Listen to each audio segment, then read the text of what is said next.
Welcome back to the channel, lads and ladies, and welcome back once again to the F89D. I think we might have missed a few rockets there.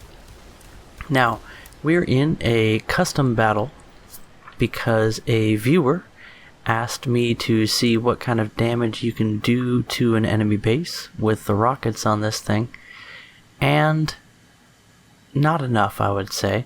So that is how much effect you can have with just the Mighty Mouse rockets in the wingtips. That is the loadout I would recommend if you're taking this into an air RB battle and wanting to be the most competitive that you can possibly be.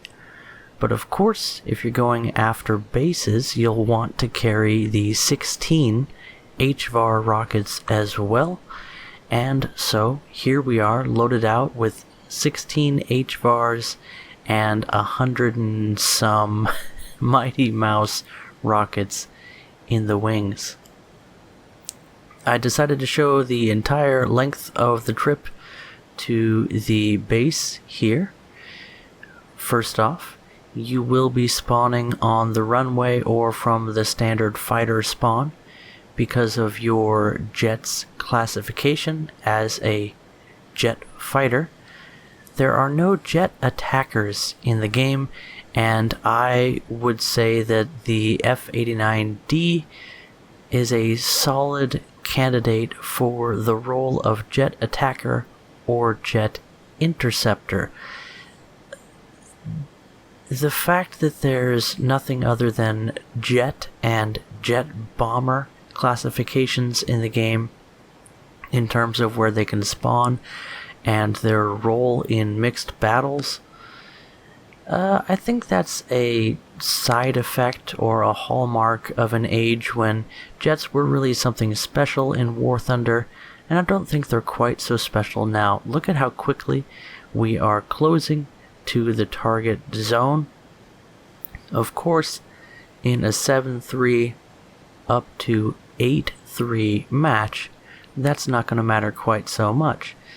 And something that I noticed with the 16 HVARs in the wing routes is that you will be accelerating significantly more slowly, which is a little bit of an ease on your mind, because this aircraft will rapidly rip in a straight line if you keep that WEP on. So that is something to keep in mind.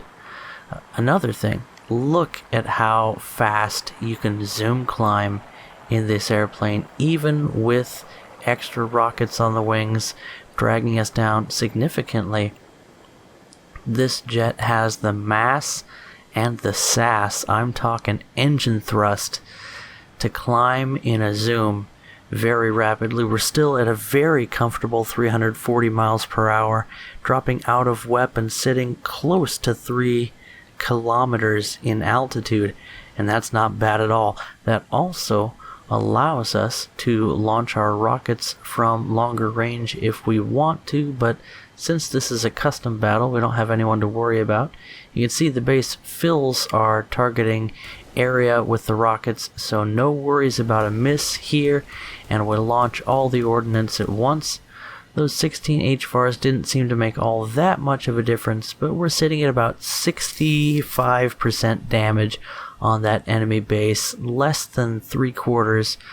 So if I was to use this to attack bases, I would hit each base with about 1/3 of my rocket load, and then return to the airfield and go for another run to finish off each base one at a time. Alternatively, hit the first base with 1 rocket, hit the second base with half of your remaining rockets, and the third base with all of your remaining rockets, and then come in, take out bases 2 and 3 in your next trips, and then come back for base 1. You might have to make up to 5 trips to take out all the bases, but you will be getting points I would recommend a different strategy, and that is, it looked like a direct hit with the HVAR there. HVAR is not the most reliable for killing ground targets anymore, so we do what we can do with what we have, and then we'll use the Mighty Mouse rockets to attack ground targets, and that is the role that I would recommend if you don't feel like destroying enemy aircraft in the F89D, which is possible, by the way. In Air RB, I would act as a ground attacker. Your fantastic acceleration, your good top speed for a 7.3, your decent mobility as a jet, and your incredible loadout of rockets can make you a deadly ground attacker. You will have to get a feel for things though, because the flight model of the D is a little bit more clunky than the B, which is an excellent jet interceptor fighter at 7.3. It could easily go to 7.7. But, as I mentioned, you can chase down aircraft with this thing, so if you see an enemy bomber, feel free to try and take him down. And there's something about this PE2 where I just can't seem to get my rockets on target. Usually I have a hit by now, but we do get something, and we take, in turn, some pretty serious hits to our left wing. There is a hole, even if you can't see it. Oh, there it is. Yeah, is that our right wing? I'm sorry. I'm an idiot. There's a hole in the right wing. And so I would recommend using this as a ground attacker. If you don't feel like using it as a fighter, I would actually recommend using this in Tank RB and using a fantastic scout/light tank like the T-92 to scout enemy vehicles. You don't even need to capture a point.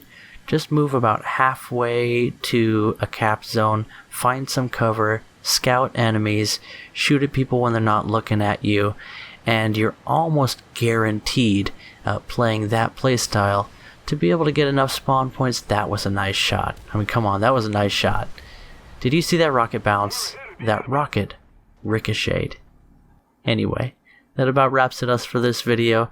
The F89D is a gem, and it is also very challenging to get a handle on. But when you do, the rewards are fantastic. I killed 4 aircraft with it in Tank RB today. You'll see that in a highlight video at some point. Catch you guys in the next one. Bye-bye.